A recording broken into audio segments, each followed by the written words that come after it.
Good evening. Welcome to the Community Awareness Committee's monthly panel discussion. Our topic this evening is active shooter.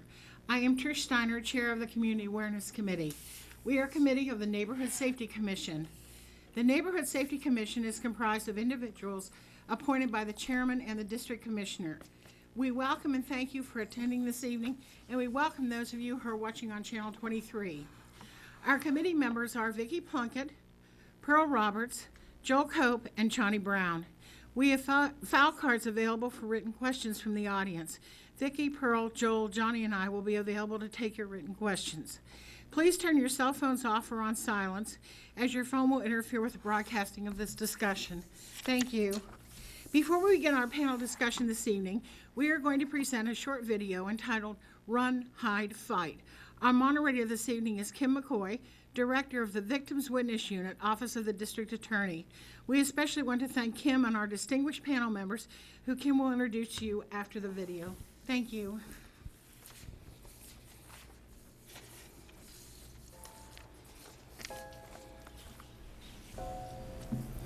It may feel like just another day at the office, but occasionally, life feels more like an action movie than reality.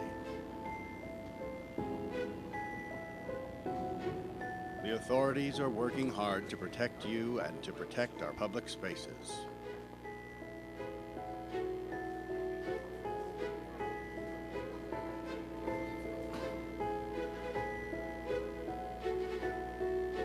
But sometimes bad people do bad things. Their motivations are different. The warning signs may vary, but the devastating effects are the same. And unfortunately, you need to be prepared for the worst.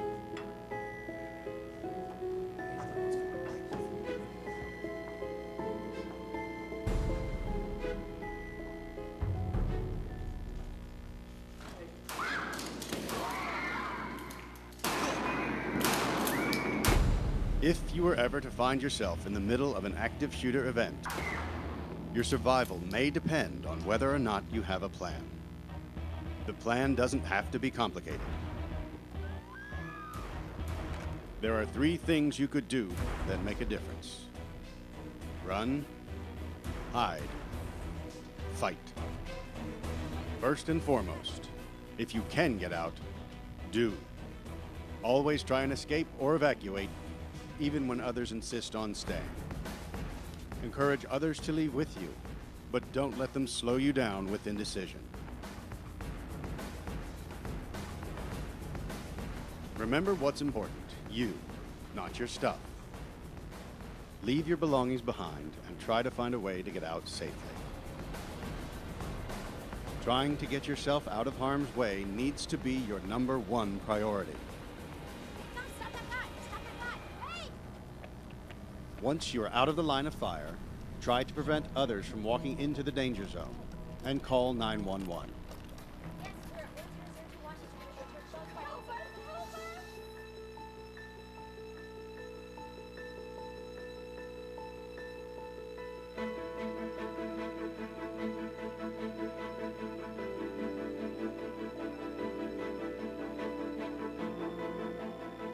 If you can't get out safely, you need to find a place to hide.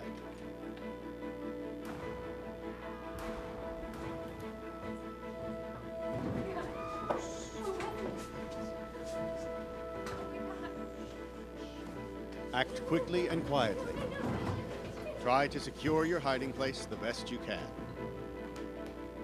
Turn out lights, and if possible, remember to lock doors. Silence your ringer and vibration mode on your cell phone. And if you can't find a safe room or closet, try to conceal yourself behind large objects that may protect you. Do your best to remain quiet and calm.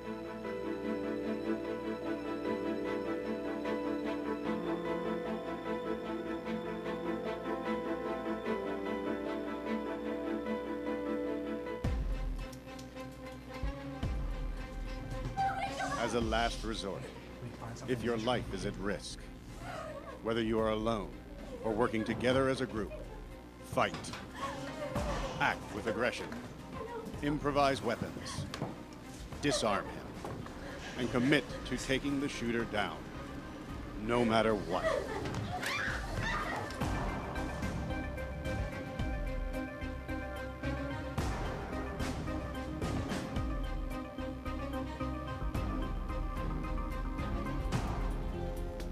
Try to be aware of your environment.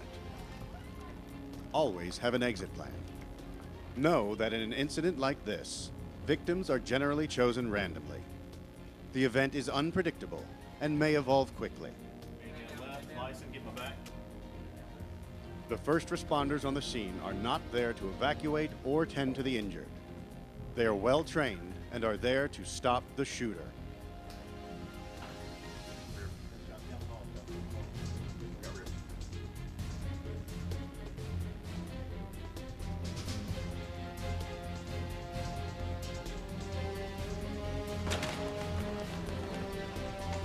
Your actions can make a difference for your safety and survival. Be aware and be prepared. And if you find yourself facing an active shooter, there are 3 key things you need to remember to survive. Run, hide, fight.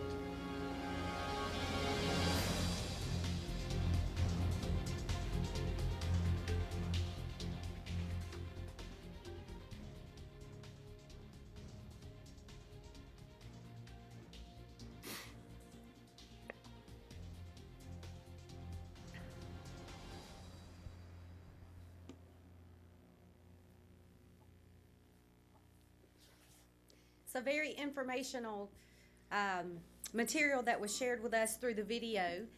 Welcome everybody, both our TV 23 audience as well as our live audience here this evening. My name is Kim McCoy. I'll be your panel moderator for the evening. In my professional life, I'm the director of the Victim Witness Unit for the Cobb District Attorney's Office, and in that role, I work with victims of crime who are often hurt or traumatized in active shooter incidents. Some of these cases end in the shooter suspect being apprehended, and some of these cases tragically end in the death of the shooter as well as others. In each scenario, however, lives are forever changed and our community is forever impacted. Because what we see sometimes in the media is active shooters are highly sensationalized. It's our hope through this panel that we can provide everybody with information, education, and resources on this issue so that you will be better equipped to understand and respond to such concerns. We know that active shooter incidents have happened in Cobb County and unfortunately probably will happen again.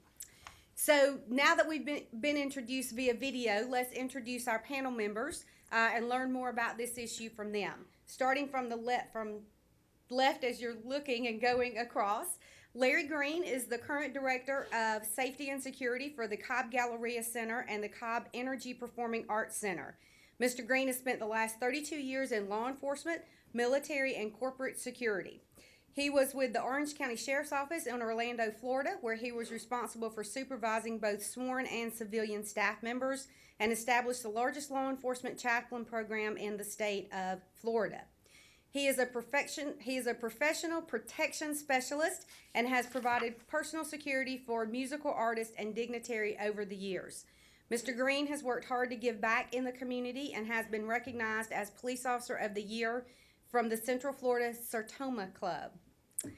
In addition to his current position, he speaks on the topic of importance for private companies having an emergency plan of action and the response for active shooter incidents. Welcome, Mr. Green. Thank you. Attorney Lance LaRusso is a litigator with healthcare and law enforcement background.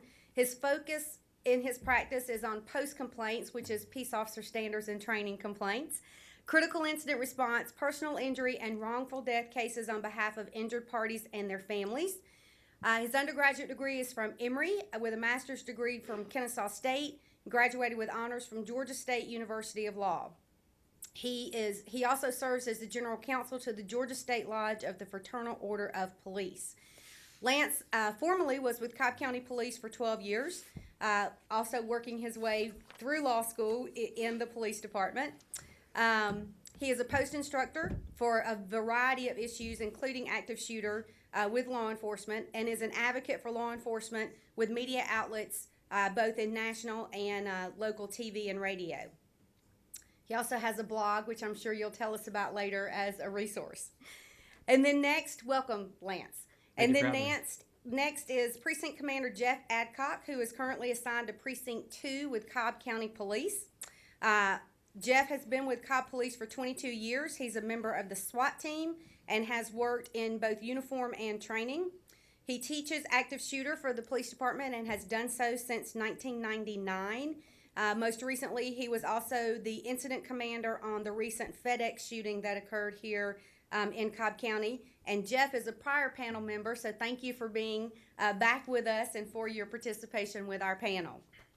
So the way that we're going to work the panel this evening is I'm going to pose a few questions to you and just start by asking some general questions, and then if any of you want to follow up with the answers, you are welcome to do so.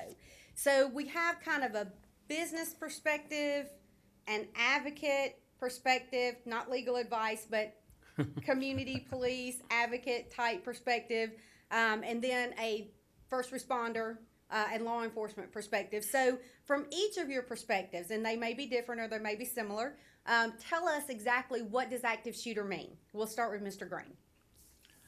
Obviously, if you watch the news any day of the week, you're going to see something that seems to deal with active shooters.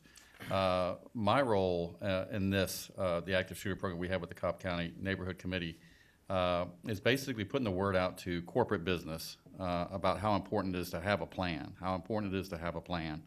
But active shooter takes on many facets. It's tragic that we're at the point, when I did retire from law enforcement, I retired and was given my firearm I got to retire with, and I thought that was it. And then recently, in the last couple of years, I've increased my purchase of firearms because that's how I feel about our communities lately in this society that we're at right now. But it takes on, I basically look at this from the civilian aspect and also from the law enforcement, having that experience of dealing with these kind of situations. Okay, thank you. Mr. LaRusso, you have anything to expand upon that? Absolutely. I think, the active shooter program probably started when Captain Adcock started his training in it in 1999, training the police department. But even as time has gone on, that term has evolved. Now a lot of jurisdictions are using the term active assailant for that reason, that we are dealing with somebody who, for whatever reason, and their motivation really isn't important, for whatever reason, they have gone on a mission to inflict havoc, casualties, and kill people at a particular location. That location can be a large building. It could be a school, which is probably the most highly publicized. But what's interesting about it is the active shooter term sometimes has not been applied to smaller areas like the mom and pop restaurant or the small business with 5 people, where sometimes it may be driven by a domestic dispute where the same motivation is underlying it. So that's essentially what the active shooter is. There's a motivation for the person to keep on injuring and killing people until they're stopped or they stop themselves. Okay, thank you. Captain? Yeah, I'm going to actually read the definition of active shooter from the FBI. They did a Excellent. study recently, and it's an individual actively engaged in killing or attempting to kill people in a confined and populated area, typically through the use of firearms. But I think that definition confines us where we don't need to be confined. If you look at China, for instance, they've had active killing events where people have been attacked with axes and swords. So it's not just a handgun or a rifle or a shotgun. It can be any type of instrument that you could kill somebody with. And the way we define it from a training perspective would be if someone is in an area that's populated and they are actively killing somebody, then that would be an active shooter event. Okay, thank you for expanding on that definition that we heard some of in the video. And I'm going to pose a series of questions. Some of this was addressed through the video that we previously played, but it never hurts to reiterate safety information to the public and to our community. So I'm going to pose 4 questions, actually 5 questions, and then just let each panel member kind of talk about those aspects if you don't mind, okay? And I can repeat the questions if I need, but you're going to get the gist of them. How many seconds or minutes do you have to respond if someone threatens your life in an active shooter situation? What do you do if you know there's an active shooter in the building? Should you immediately call 911 or first make sure that you are safe and then call 911? When do you decide to run, hide, or fight? And should you hide or immediately try to leave the building? So all of those concepts are kind of tied up in the run, hide, and fight concept that we heard about. But let's, again, just reiterate for our audience, tell us what to do, I guess, when we're faced with that situation. Mr. Green? Thank you. The most phrase that you hear when you look over these studies of active shooters, the most common phrase you'll hear is people's, I thought I heard firecrackers. It actually sounded like firecrackers going off. My take and my teachings on this subject is if it sounds like gunfire, treat it as gunfire. I think statistically, as these gentlemen also tell you, in an active shooter scenario, really it's less than 4 minutes that they are actually, the active shooter is doing, is out trying to do as much bodily harm as he or she possibly can. And 4 minutes may sound like not a long time, but it's actually a very short amount of time. And I have a saying. It says, when seconds counts, when seconds count, the police are only minutes away. And it's so true in that. And so in that short period of window, we have to have a plan. You must have a plan for your people. You must have a plan for your staff. Not just for an active shooter scenario, but in any kind of emergency situation, corporations, companies must have some kind of plan to be able to get their people out as soon as possible.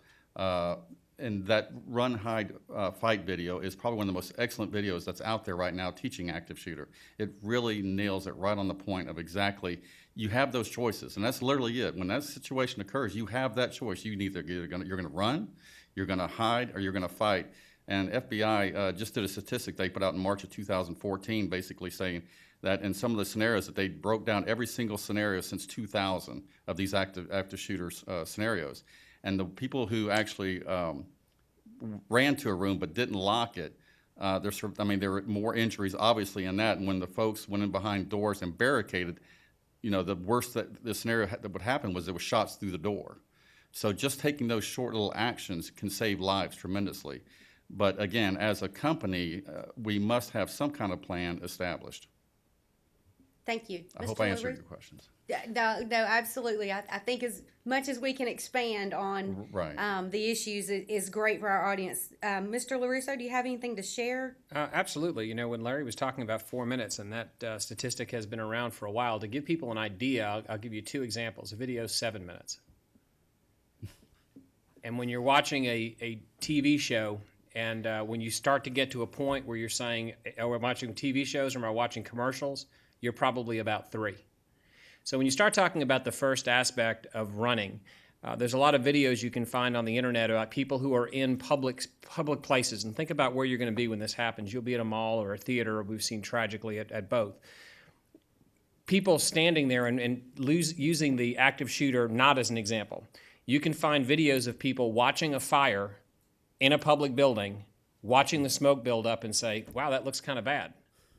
That's when they should be leaving. And that's the same mindset you need to have when the question was, when should you leave? If you have a clear path out, your first action should be to leave the building. Okay. Thank you. Captain? And I couldn't agree more with what Lance said. I happened to be an incident commander when Cumberland Mall caught on fire a number of years ago, and he was absolutely correct. There was smoke billowing out of the building, and people were eating their lunches. Literally, we had to run them out of the building. And at the FedEx facility, just like Larry mentioned, people did not recognize the gunfire as gunfire. It's a very loud facility in the first place. Lots of equipment, lots of trucks moving about, heavy packages. And they didn't recognize the gunfire for what it was. Some did, and some left the building quickly. Others thought it was thunder because there was a storm that morning. But as Lance said, the idea to protect yourself, the best method is to get out of that building. And there's a number of ways to do that. You don't have to go through the public opening. There's emergency exits, particularly in malls and other businesses. emergency exits that you can use. There's stairwells. There's all kinds of different methods to get out of the building, and that's what you need to do, is get out of the building. If you find yourself confined, then just like the video says, you need to hide, barricade the door if you can do that, and then as a last resort, fight. And I think the first question was, how long do you have to wait before you can fight? My answer to that is, if it's time to fight, then we need to fight. If your life is on the line, then it's time to fight. And one of the impressive things on the video to me was the point that was made to use anything as a weapon. And I think sometimes that we think we have to wait for the police to come and intervene when a chair or a fire extinguisher can at least knock somebody out of your way, and if you hit them right, can maybe knock them out so that they can't move any more forward in their aggression toward other people. And so then deciding to run, hide, and fight is as early as you can. To get out and to call for help as early as you can. And then Mr. Green brought up an excellent point about having a plan, but not only should we have a plan, we should teach our employees what that plan is. And we should activate that plan like as children, we had tornado drills and fire drills. As adults, we should practice those safety plans with our employees so that everybody does have the consciousness and the training to be able to say, that didn't sound right and we need to seek safety.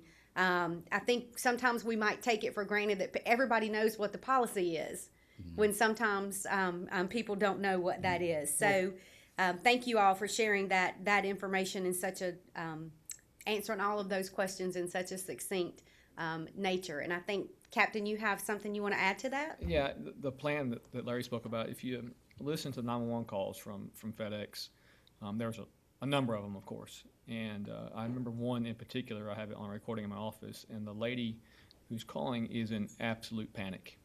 And when you're in absolute panic, I can tell you, you're not going to function as you think you might. And so Larry's point about training your staff, your employees, how to respond to active shooter is right on the mark. If you don't plan for it and then don't train for it, then I can assure you, you're going to fail.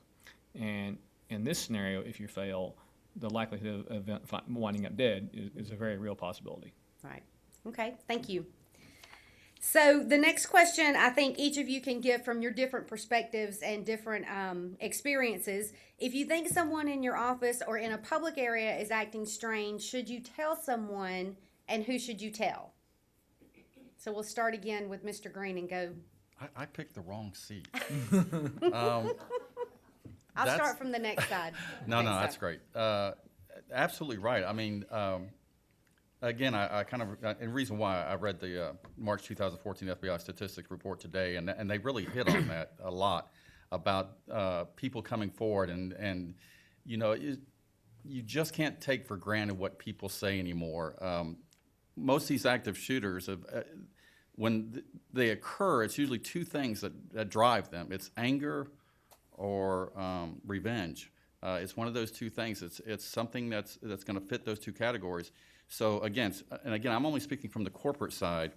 And again, I don't want to hash back, but what you just said about that, the plan itself is just paper if you don't practice it, but it has to come from the top. It really does. It has to come from the top down.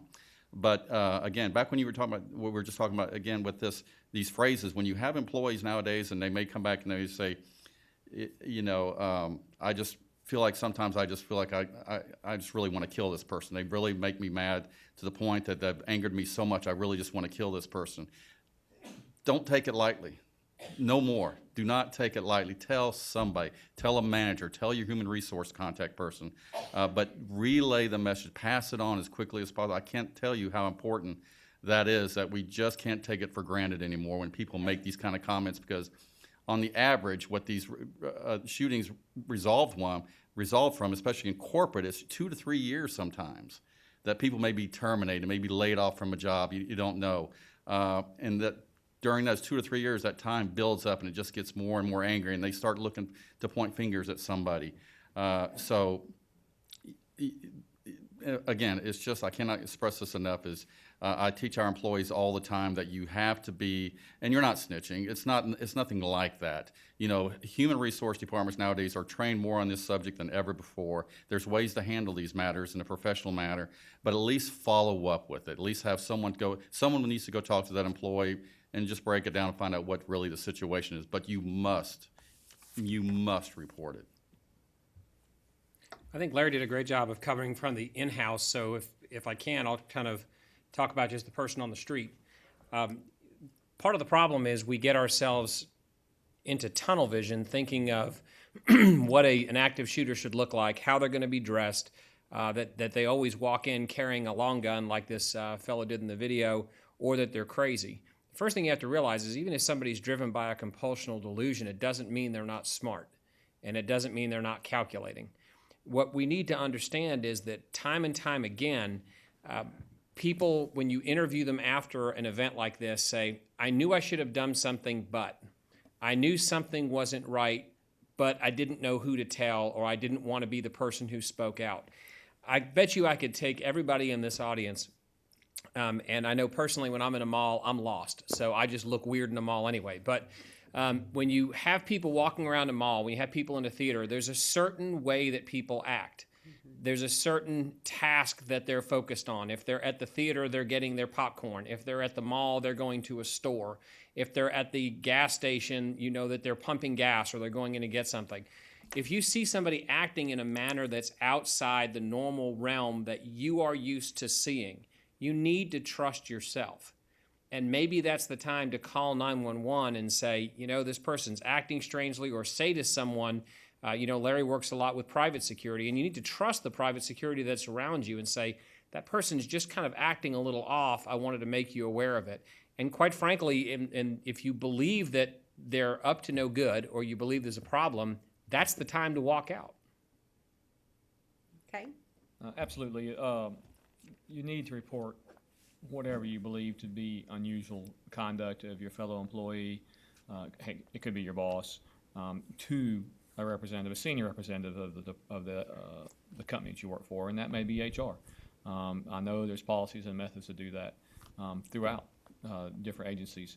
But it's important to note that in the FBI study that Larry's talking about, the FBI took 110 active shooter events as a part of their study over that roughly 13-year time period. I don't know the numbers, but I would submit that probably quadruple that number of active shooter events were prevented because somebody came forward and pointed out either odd behavior, or you hear about it actually with some routine, sadly, that a school child will tell a teacher that Henry came and had a gun in his backpack. And you actually hear about that with some frequency. The suspect at FedEx had a plan to attack North Cobb High School years before. That was in the news recently. Now, obviously, that wasn't something that he advertised or told anybody about. But had he, it certainly would have behooved whoever knew about it to come forward with that information and relay it so that it could be prevented. Right, and I want to stay with that concept for 1 second because we've talked about business and in public places. Let's address specifically some comments to our school-age children. What would you tell them in a forum where you're talking to them about active shooter, about coming forward and letting someone know about some suspicions or known facts or anything of that nature? How would you encourage them to get involved? Well, they need to do it. The bottom line is the proper and the right thing to do, and it's not just whether or not they have a gun or some kind of weapon in their backpack. It goes down to what you read on social media, whether it's Facebook or Twitter, or threats being made online, online bullying, that kind of conduct. Anything that you see where somebody could become a threat of physical violence to somebody else needs to be reported to an adult, period. And if the child doesn't feel comfortable going to their teacher or the principal, certainly they need to find some adult that they can trust, maybe their parents or an aunt and uncle or a big brother or a big sister, and report it to somebody. They need to tell somebody and not be afraid of any repercussions at all, because at the end of the day, they're going to be heroes. They're going to be heroes for potentially saving a lot of lives. Great, thank you. So we've heard the words anger, revenge, and compulsional delusional, I believe is what you said. Let's talk about those aspects in the concept of, is there a profile of an active shooter? Is it somebody who has mental issues, or is it someone who's just troubled? And I know each of you know the research and the theories behind, so I'll start with the captain and we'll go the other direction.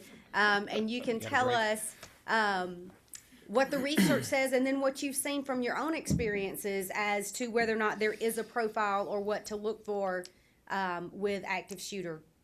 Well, if you ask me to guess without looking at any studies, I'd automatically tell you that most of the suspects are men, or males, I should say, because of course a number of them are school-age children. And the FBI statistics support that. It's actually 94% are male, the remaining are women. But after that, there is no clear demographic of who it is. And the age range, according to the study that the FBI has put out, was from 13 to 88 years old. When you look at where you're at as a citizen and need to defend yourself, you don't need to be looking at a particular characteristic of an individual. You need to be looking at and observing behavior.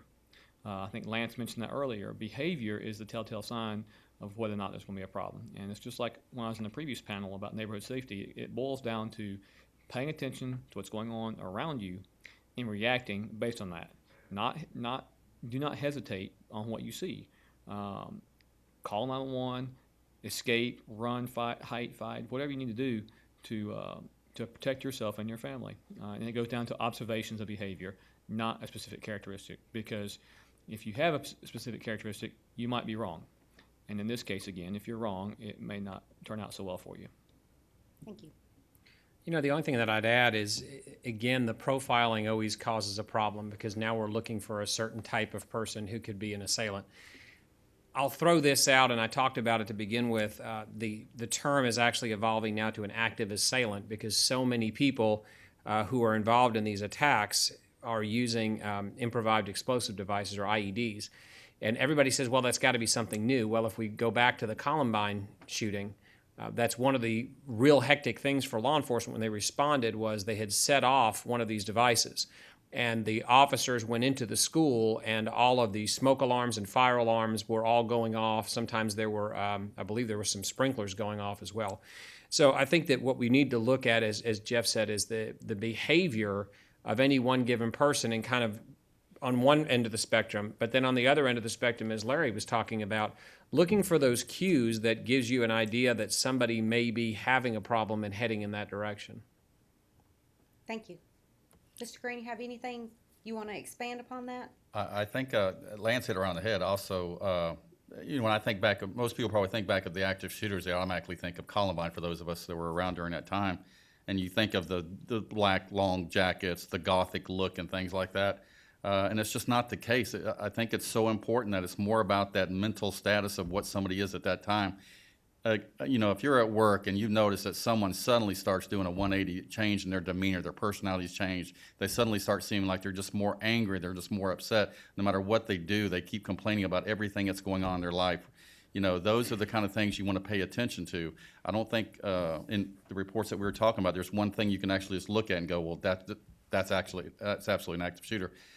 On the other side of the coin, I look at being at the Cobb Galleria Center. We have an event every year called Anime. And this is this Japanese art where these kids from 12 to 50 dress up in every kind of costume that you can imagine, with these swords, these fake swords, and several of them are walking around with paramilitary uniforms with assault rifles. And so, in my case, I'm like walking around, wow. But when you get to talk to these kids, they're all great kids. They're phenomenal kids. So I think from my role is that, from that perspective of seeing that, don't just get that tunnel vision. Don't just look for that kid in the long black jacket, that has that gothic look. It can be anybody. And FedEx was that case. A perfect example of that. This is, what I've read and everything about this, was a pretty good kid. But that's what you hear about most situations, that they were good people. So I think it's more just about, like Lance said, it's just hitting on that mental attitude that you really need to pay attention to. Okay. Thank you.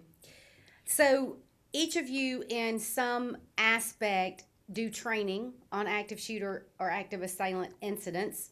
So from each of your perspectives, in a training setting, if it were an employee or a community member or a police officer who said to you, it's not morally right to take the life of an active shooter, how would you address that in a training issue?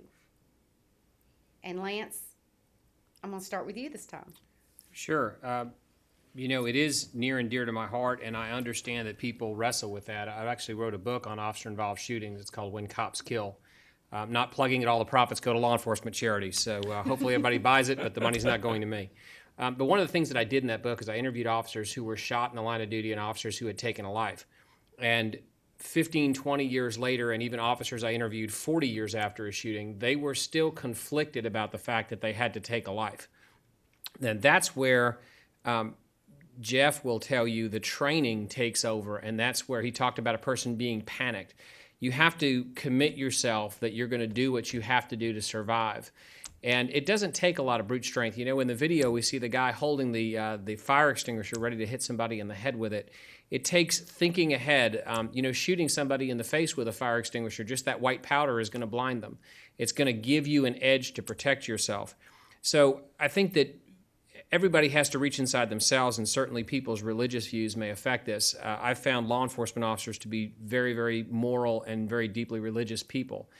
But there is nothing wrong, there is nothing violent about you protecting yourself and surviving an encounter so you can be there for your family. And we have the right to protect ourselves Absolutely. legally in the state of Georgia and to protect others as Right. well. The question was morally. We can talk It about the was, legal stuff, and absolutely. I'll be more than happy to cover that. And notice I said from a training perspective, not Yes. from a personal perspective. Do either of the other panel members want to add anything to that? Yeah, I'll add to it. From a moral perspective, my argument would be that if your child or your loved one was a potential victim, you would want the police officers to react and solve that problem so that your child or loved one weren't injured or heaven forbid, killed. And they expect that of us. And when you become a police officer, you understand from the beginning what you may be faced with. But I'll tell you from personal experience that when you're faced with an encounter that involves some sort of use of force, the morality of what's about to occur really doesn't enter into your mind as much as the training kicking in and you just functioning on what you've been trained to do for your entire career. Right. And I know I've worked in crisis response for many years myself, and one of the important aspects in crisis response is that we take care of our responders afterwards. We debrief, we offer counseling and resources, anything that they need to assist them, because the terms have changed over the years, vicarious trauma, secondary trauma, that responders suffer from when they have to make critical decisions in life-threatening situations, and certainly people who have to make a decision to protect other people by shooting someone is a decision that doesn't need to be taken lightly, and we need to help protect those people and take care of those people as well. So I'm sure that's built into a lot of policies and resources, and I know from the police perspective we do that with our officers as well. So it's important that we take care of those folks. I think the video addressed this, but just throw the question out there again. How likely is it that an average citizen would be involved in an active shooter or active assailant incident? Jeff? That's actually not in the FBI study that we've been referring to all evening long. But just from anecdotally, I would say pretty low percentage. I would say extremely low. If you figure there's been 110 active shooter events since 2000, according to the FBI, if you extrapolate that over the number of years involved, 14 years, and then the population, the chances are extremely remote. But they are catastrophic, so we need to be prepared, we need to be educated, and we need to be aware of those issues. I would go back to the analogy. I think Captain Adcock's absolutely right, but go back to the analogy of the mall. It's the same likelihood that you'll be in a fire. And if you just treat it that way and say, well, I've got to be prepared in the event of a fire, it's just as deadly. Because we do fire drills and we do Absolutely. tornado drills. So we should focus on safety drills as well. Mr. Green, in your training and in your policy issues, is there any mention of whether you respond to an active shooter differently if you know that person, as opposed to if that person is a stranger? Not in our policies. Our CEO approached me about 6 years ago to create a new emergency evacuation business continuity plan. And being prior law enforcement, I mean, I fed right off of working with the Cobb County Police Department, Cobb County Fire Department, Cobb County Emergency Management Services. I used all those services to build our plan and had all their input to help build our plan for both our facilities. But in all that training and all that, when we talk about the active shooter response, intruder response, it's never, it's the shooter. It's always it's pinpointed as the shooter. I don't think it'll have any bearing whatsoever on the response that we may have or the plan that we may have. The plan is always the same. You stick with the plan, and again, you do one of the three. You run, you hide, you fight. But in our plans, it's drilled in that we know we just follow the plan and everything will be much better for everybody. So the point of it may be an employer, it may not be may be an ex-employee. It has no bearing on our plan. We're still going to do what our plan says. Again, the training aspect. The training the being aspect. prepared aspect, so Absolutely. that the relationship may prick your brain for just a second, but you can focus on what I'm trying to do and what I'm prepared to do in that situation. Well, and if you look at the statistics, overwhelmingly, there's probably going to be a connection between the active assailant and the people in the building. Somebody in the building. Exactly. So you probably stand a pretty high likelihood that that face is going to be a familiar person to you. And sometimes we don't have a lot of feedback, but when we do look at the video surveillance that's happening inside the building, if there's an active assailant, we do see people kind of freezing for a moment. Are they freezing because they recognize that person, or are they freezing because they're afraid? Sadly, sometimes we won't know. But that is something to keep in mind, that this very likely, if it does happen, will be somebody you know. Well, at Fort Hood, the assailant was another Army officer. So somebody who is in uniform, who you would think is one of the group of people he's actually shooting. So, but clearly the police officers responded. There was a male and a female officer responded. They didn't hesitate for a moment. In fact, the female officer is the one that stopped the shooting. So I think, again, it goes back to behaviors and paying attention to behaviors rather than any kind of profile, or in this case, somebody you may know. Right. Okay, so far we've heard business, mall, school, and a military base. We know that the concept in responding is the same. Would the actual response differ depending on the venue? Is there anything that a law enforcement officer would do depending on a certain venue, or a member of the public should do depending on a certain venue, or a business might need to think about depending on a certain venue? We'll start with Jeff. From a law enforcement perspective, it's not going to change anything about how we respond. The venue's not going to. If it's an outdoor facility, let's say it's Mabel House Amphitheater, and it's not going to change how we respond. We're still going to flood the area, the business, the building, whatever it may be, the venue, with as many police officers as possible, as quickly as possible. At FedEx, there's about 200 police officers who responded over a period of hours, but within the first 15, 20 minutes, there was about 50 or 60 police officers there. So the response and how they're going to react to the scenario is not going to change what they're doing. Okay.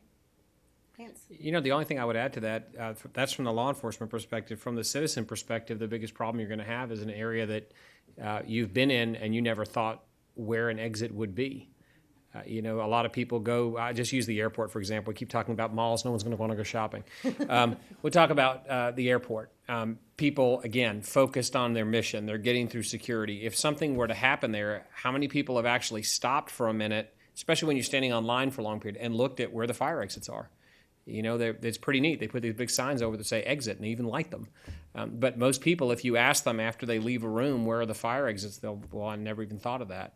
So that's the only thing I would say would be kind of venue dependent, if you will, for a person who's trapped there, is to think ahead as to how you would get out. And And I'll add to what you said, don't think about the traditional exits. You can make an exit. If you're on the ground floor, you can like go through a window.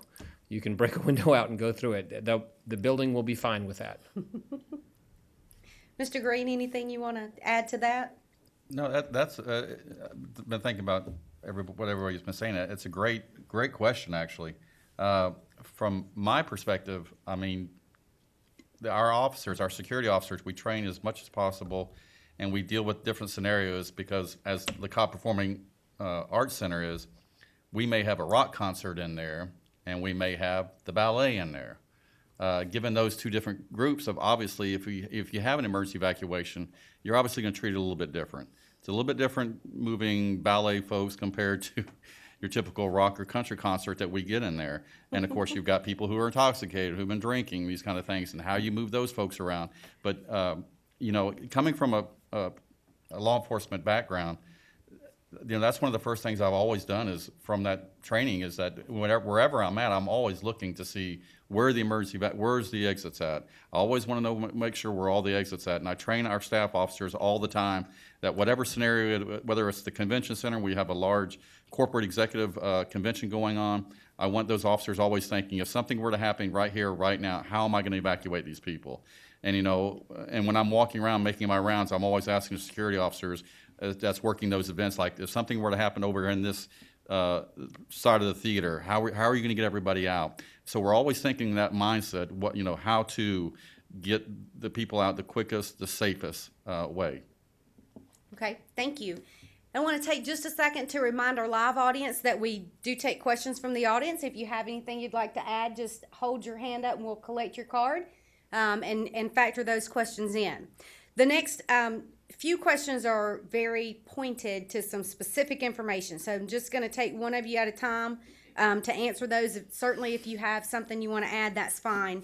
But tell us, actually this one can be for all of you from your different perspectives. What are some hiding places that people might not think of? One of the components that we saw in the video is hide. You don't have to like find a closet to hide in. Tell us something that you might could share with our audience that might be a hiding place that people don't think about. From my perspective on what we train our staff members, and when I go out and talk to different corporations, we always train the guests is that, especially if you're in an office, close the door, get under the desk, get underneath something. If you can move a locker or anything like that, or a desk or anything like that in front of the door, absolutely. Housekeeping closets are usually smaller, more compact. Those are excellent. Any kind of door that has a lock on it, you're much better off. Okay. You know, there's two that come to mind. One is under a set of stairs, especially if somebody is on a mission to move. They're usually going to go right past somebody under the stairs. And the second is an elevator is made out of metal. If you can get in the elevator and pull the stop button, it's not going anywhere and the doors aren't going to open. Those are both good points, but I want to go back to what Lance said a couple of questions ago, which is if you're on that ground level, or heck for that matter, the second level, break a window and get out of the building. We're not going to sue you for the damages. Right. You can survive a 20-foot fall easily, and I would recommend getting out of the building any way possible. Okay. I've talked specifically about fire drills and tornado drills. Do we know if companies are moving towards having random active shooter or active assailant drills? Do we know if that's a trend? Unfortunately, in my dealing with, because again, we deal with a lot of corporate companies that come into our facility and have their conventions, have their shows. And that's one of the things I always ask the clients and event managers that we have in the facility. And unfortunately, the overall response is no, they don't. They've talked about it, they know about it, but they actually have no written or training plans. It's very discouraging. Mm-hmm. The first thing I did when I saw this video was I instructed each one of the staff members at my office to see it. And you know, we have precautions at my office, and we have a fire drill procedure that we would use. But I wanted them to be armed with this information, not just for when they're at the office, but from when they're out and about and not at work. So for the perspective of showing them the video, I think that's important. I think from the perspective of people practicing, and I guess I'm the lawyer in the group, so I'll say this, foreseeability has a lot to do with liability. If you don't foresee something happening, then it's going to be difficult for someone to tag you with liability if somebody's injured. You would have to be living under a rock as a business owner or a property owner to not foresee that there could be an active shooter or active assailant event in your community or in your building. So from that perspective, this drive to practice or at least have that plan public so people understand what they should do, really is obvious at this point. Okay. And I will have to think, though, outside of schools, does anybody do fire drills or tornado drills? I don't know, Larry, do they do fire drills in the corporate world? And that would... Fire drills are the most common, but that would be it, and that's stretching it. Right. I know schools do drills, assailant drills. I think they call them lockdown drills. But if our corporate partners aren't doing fire drills and tornado drills, I can't imagine doing active shooter drills either. Okay, and in adding to that question, are there efforts to educate general members of the public on what to do, people who aren't a member of a business? Of course, we just heard businesses aren't really doing it either. So how about just educating the general public? I know the police department does safety and education classes. What about the other aspects? Well, the video itself, there's actually two versions of that video. I think there's a longer version. It's about 15 minutes long. The Cobb County Department of Public Safety has put that out and made it available, has advertised it. That video was actually produced in Houston based on a grant from the Department of Homeland Security. And that has, if you simply just Google Run, Hide, Fight, you'll find that video and find that a lot of people, I think, are viewing that video. It has a lot of YouTube hits. So the educating the public is out there and is moving forward. I wouldn't say that it's to the extent that it needs to be, but it is certainly out there. And I think after you have a major event, let's say a Sandy Hook, then that certainly adds to the number of people who are looking for information about how to protect themselves. You ask what's being done in Cobb County. The Cobb Neighborhood Safety Commission has been doing a great job. That's been on their website, not just this program, but they've had the video up on the website for well over a year now, I think. And what about schools? Are we doing active shooter training in schools? Well, I know the Cobb County School Police Department is doing active shooter training just like we've been doing them for years. As far as what's going on with the students themselves, I don't know specifically what they are doing, although I do know that they have various stages of lockdowns, and I'm sure they practice those. So part of our plea from the panel is to educate yourself, but when you're in a position to implement policy and procedure and training, make sure everybody in your company or your business or your school or your community is aware of that, just like everybody else in that scenario might be. And when you talk about empowering people by watching the video, I'll just say this. Too often people look for help from someone else, and I think it's very easily said in the video. They show law enforcement coming in at the end. You can't rely on other people to protect you in this environment. You have to get the training, watch the video. I think everybody can spare 7 minutes out of their life, and don't trust the safety measures that are there. We have great lockdown systems. Everybody has these pass cards that they carry around, and all you have to do is go to the back of the building where people smoke or the place where they carry the trash out, and there's probably an open door back there. So realize that you can't get comfortable in any environment like that, and you have to be empowered emotionally, knowledge-wise, and physically, and be prepared training-wise to protect yourself.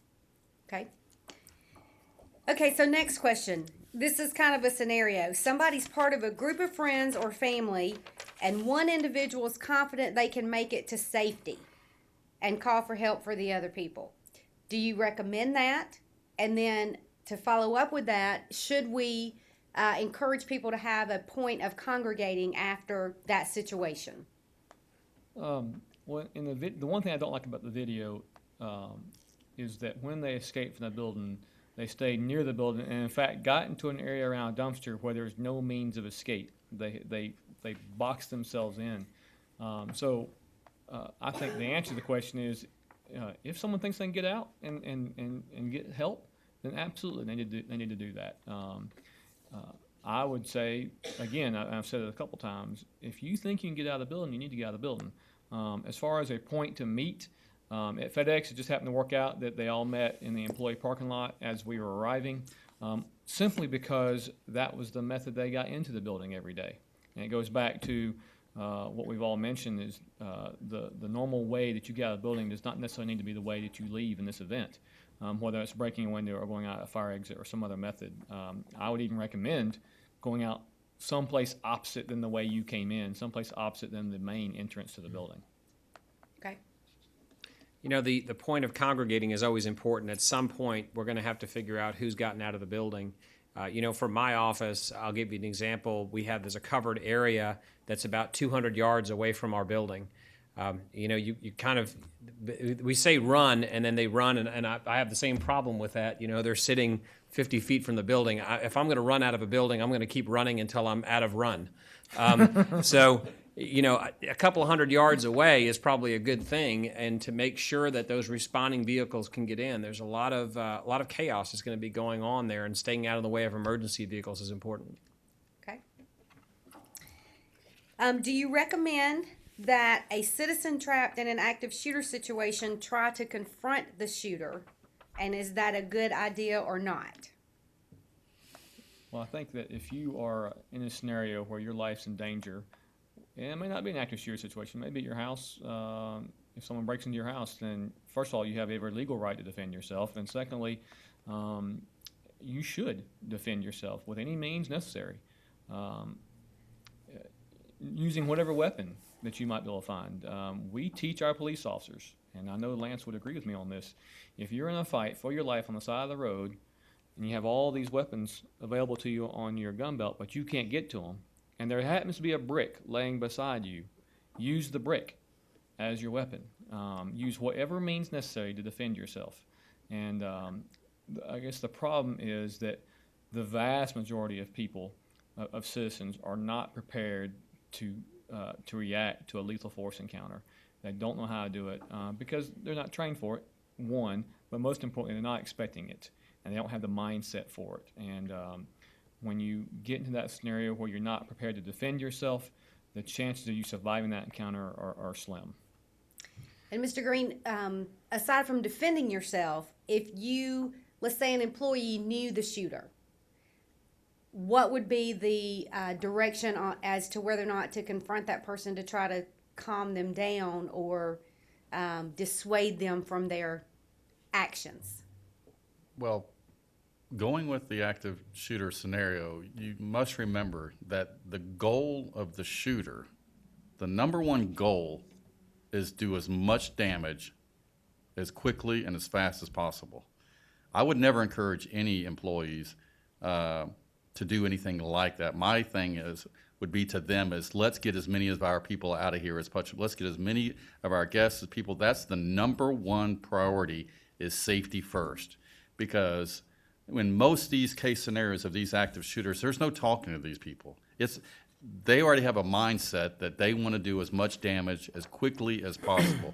So to stop and think that I'm actually going to go up there and tell this person, time out, hold on, I really want to talk to you, I really want to, I think that'll be a fatality just waiting to happen. Okay. You know, I'll answer that two different ways. When you talk about if the employee knew the shooter, it has worked in the past. It's not the best option. And it was probably well over 10 years ago, there was a school principal who talked a kid into putting a gun down. Mm-hmm. But when you talk about confronting the shooter, we again get back into the underlying message of the video is, what are your options at the time? And they're categorized and prioritized for you in the video: run, hide, fight. Well, if you are in a situation where you can't run and hiding is not an option because the shooter's coming down the hall, should you confront? Yes. Because if you don't have an option to do anything else, then you absolutely should confront. But what Captain Adcock was talking about is you should confront to win. And we saw this recently. We saw a man who was stabbing people, and note that a knife, again, it was not a gun. And the encounter was ended and brought to a resolution. Sadly, people still died, by a person on the property who was in possession of a firearm. And had that person not done that, there would have been a lot more carnage. Knives don't need to be reloaded. So I think you would have seen a lot more injuries if that hadn't happened. Okay. One of the points in the video was that the first responders in an active shooter situation are not there to provide assistance to you. They're there to stop the incident and take command of that incident. But we all are concerned about other people who may be hurting, other people who may have been shot or injured. And the specific question is, do we render aid to those who are injured, or do we focus on ourselves? I think that the situation is going to dictate. If you are in a position where you can render aid, then absolutely you need to render aid.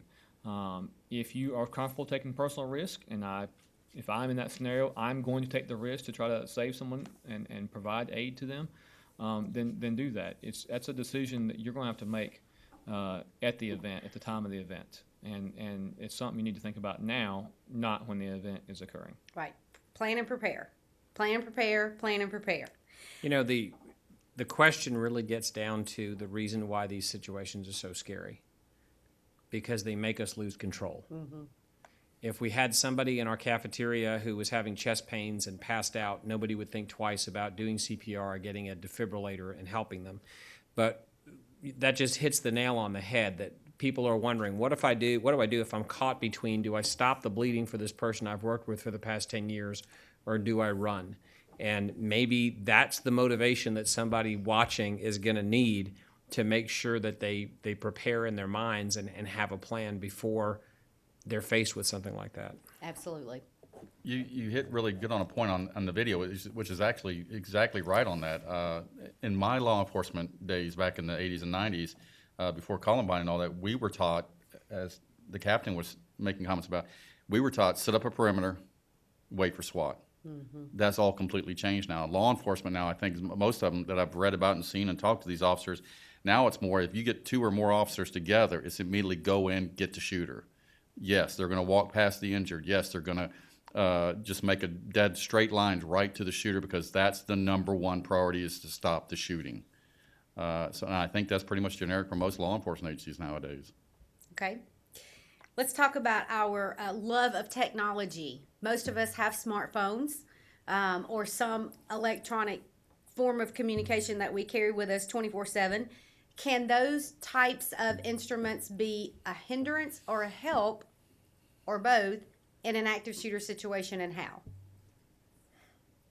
Well, I think that they can certainly help because, first of all, of course, you have quick access to 911, whereas I guess really during Columbine, we didn't have cell phones during Columbine. That was 1999. Cell phones weren't available, so you couldn't have contact with people. Or quick, easy access to people, I should say, without a line connecting your phone to the wall. So that's an advantage. Another advantage, too, is that even in Cobb County, in some short period of time, I'm not sure the exact time frame, we'll have the opportunity to be able to text an emergency message to our 911 center, and other agencies around the country have that availability now. One of the hindrances, though, is this. We had an incident at a middle school in Cobb County about 18 months ago now, where we responded it wasn't an active shooter by any means, but we responded in that kind of method to solve the problem. And I had hundreds of students inside the building texting their parents.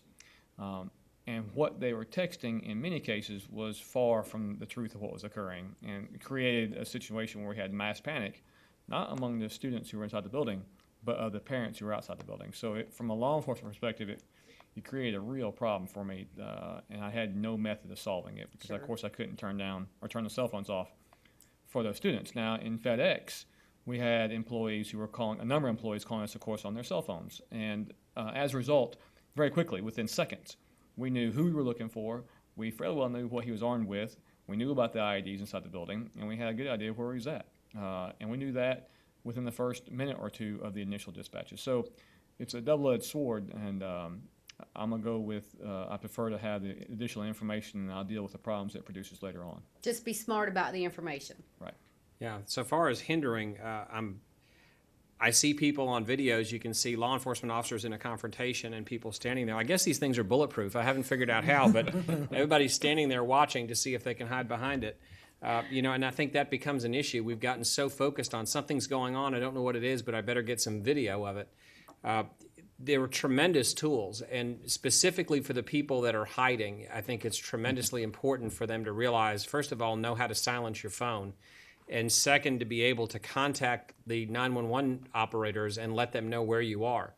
It can be, and it's one thing the video doesn't talk about, you could be there for a very long time. When law enforcement is getting in there to clear the building, even after the shooter has been cleared, they're going to methodically go through every inch of that building. And you're in a situation where you don't want to open the door until you know it's safe, and they don't want to go in there until they know it's safe. So, be prepared that you could be in there for a while, and communicating and letting law enforcement know where you are could help with that, especially if someone's injured who's with you.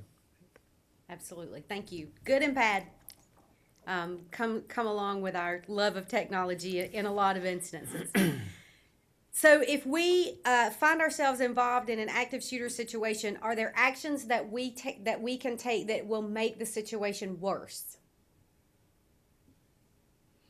I don't know if you can make that situation worse. It's really about as bad as it gets. And again, I go back to thinking about FedEx and listening to those 911 tapes. The people who were calling were really in complete and utter panic, not like I've heard people in my career. It was amazing to listen to it. So I don't know that you can make it worse. Now, you could make it worse for yourself by not doing what the video said.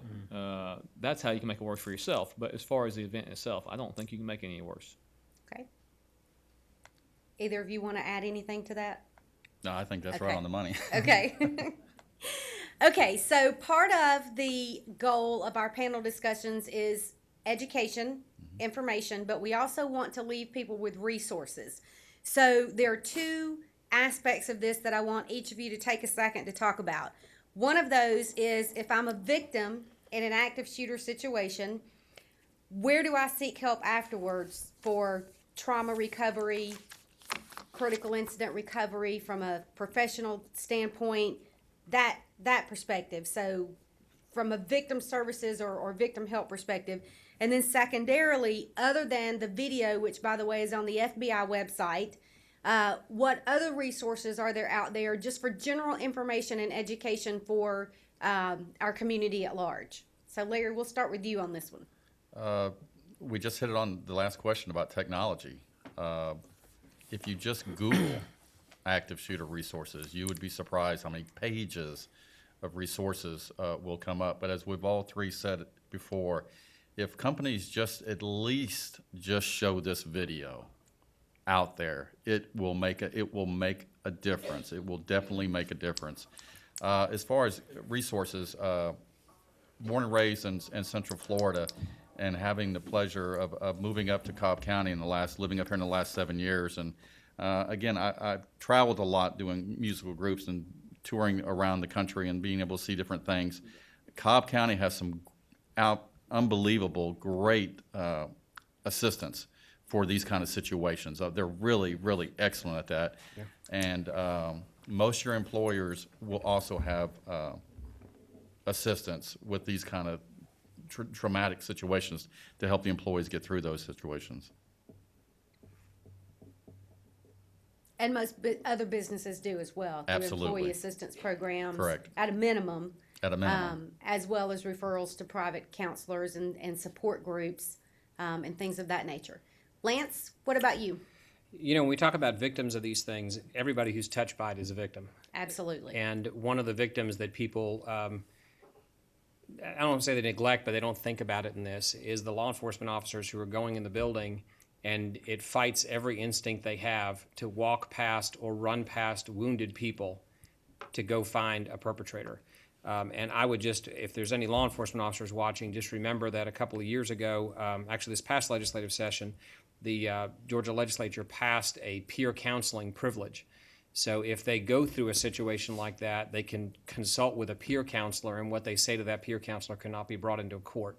So that's important to do, and realize as a company and as a business owner, if my company or my employees ever had to go through something like that, recognize that it's going to take an effect. I don't care how tough they are, what their backgrounds are, anything like that.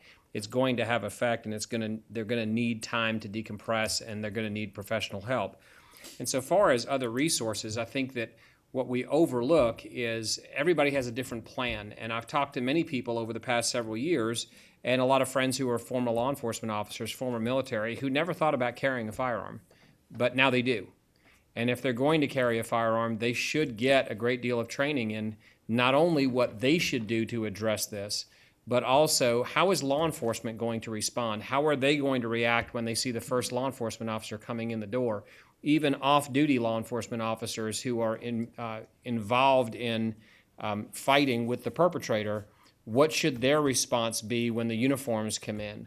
So, thinking from a 360-degree perspective about their plan, but you can't, for business owners and for companies that run buildings, you can't put your head in the sand anymore.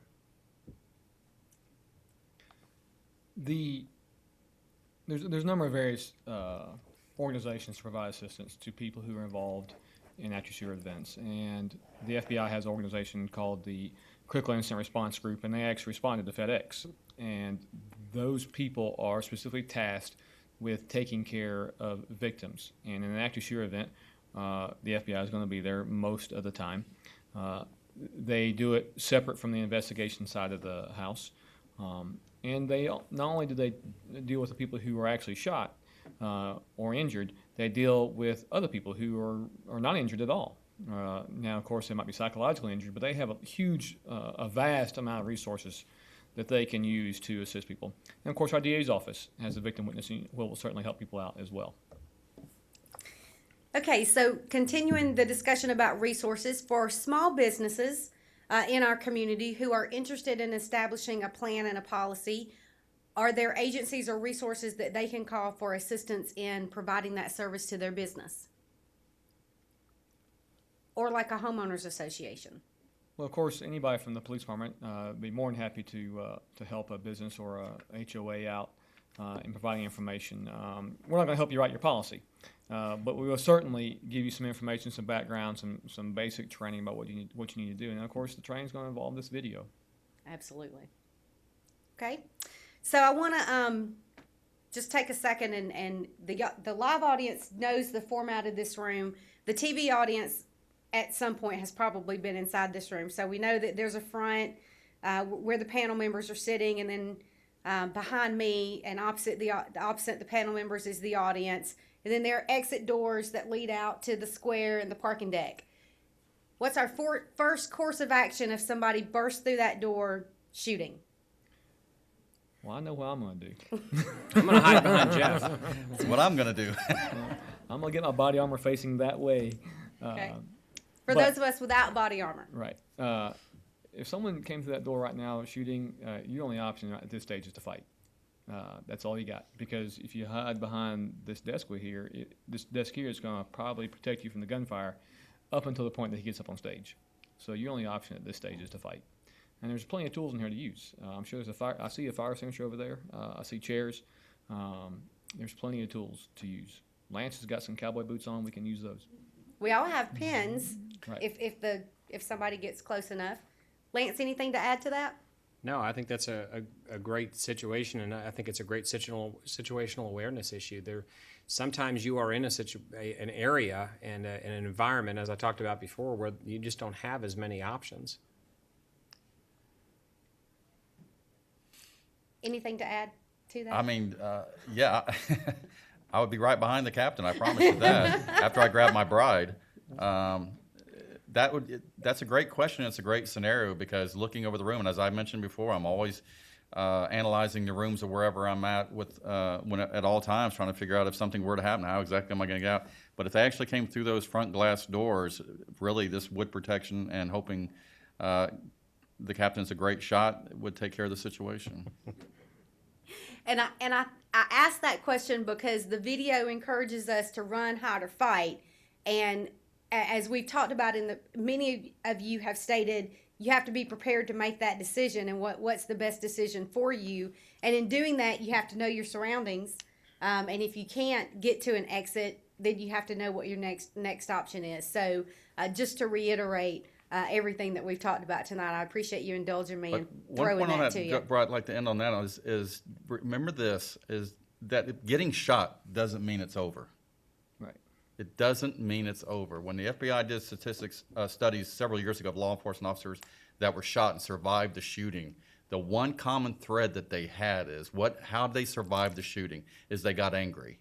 They got angry and said, "This is not the day. This is not the day I choose to die. This is not how I'm going out." So just as a key to everybody, that being shot doesn't mean that it's over for you. Just get angry, get mad, think about your family, think about that you are going to survive this shooting. Or simply said, giving up is overrated.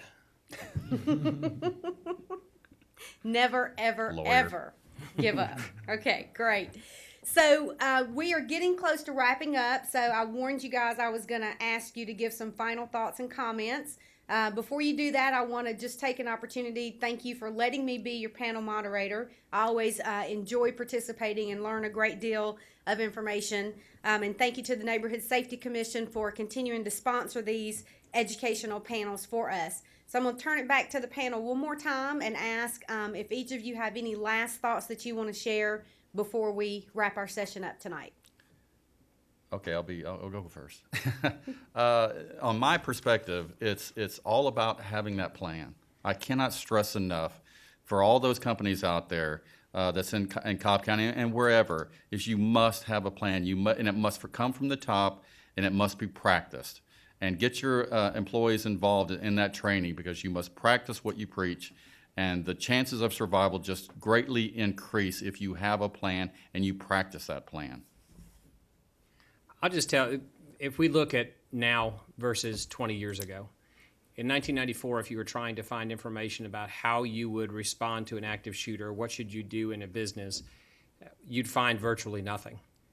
We have so many resources now and so many opportunities to prepare in advance of the event that we need to take advantage of them. And if nothing else, has been a current theme running through all of our comments that I've been listening to, it's you can't wait till 10 minutes before the event, because you'll never know when it's going to happen.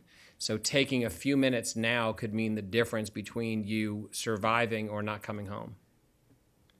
Thank you. And like you mentioned when you introduced me, I've been teaching active shooter response from a law enforcement perspective for a long time. And as Larry mentioned earlier, that training is across the country. There's a number of companies who teach it. There's a number of government organizations who teach it. Each police department that I'm familiar with teaches active shooter training, and it's all basically the same format, which is simply this: get as many police officers there as quickly as possible. At FedEx, like I mentioned, there's about 200 officers who responded. And frankly, there was some criticism in the papers about the number of officers who responded to FedEx in that event. And some people said, or I read comments that were, well, there's just 6 people shot and it was over with in about 10 minutes. Why did it require the response of 200 police officers? Well, I can tell you from experience at FedEx that the people who were hiding in the closets an hour and a half after the event occurred thought that 200 wasn't near enough. Mm-hmm. And if you happen to be that poor soul who's hiding in that closet waiting for that cop to come through the door and save your life, then 200 is not enough.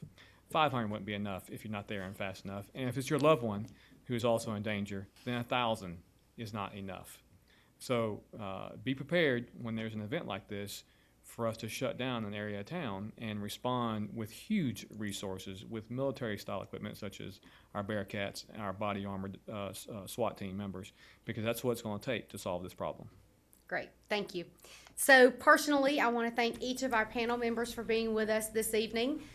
We've also flashed up on the screen one more time the FBI website, just so you will be able to write that information down and have that at your website. And we need to publicly thank the FBI for sharing that video and producing that training video for the nation as a whole, as we learn more about this issue every day. So thank you again to the Neighborhood Safety Commission for producing these panels for us. Thank you to TV23 for always being with us and helping us out. And I'm going to turn it back over to Trish as we close our session out. Thank you. Thank you for attending and watching on Channel 23 this evening. We especially want to thank our dynamic panel members and our moderator. We are honored to have you as our moderator and panel members this evening. Our community is very fortunate to have each of you protecting, advising, counseling, and educating the community concerning active shooter situations. A special thank you to David for broadcasting the discussion on 23. Please join us Wednesday, November the 19th, for our topic of teen pressures. Thank you so much for attending this evening. We appreciate it. Thank you. Good night.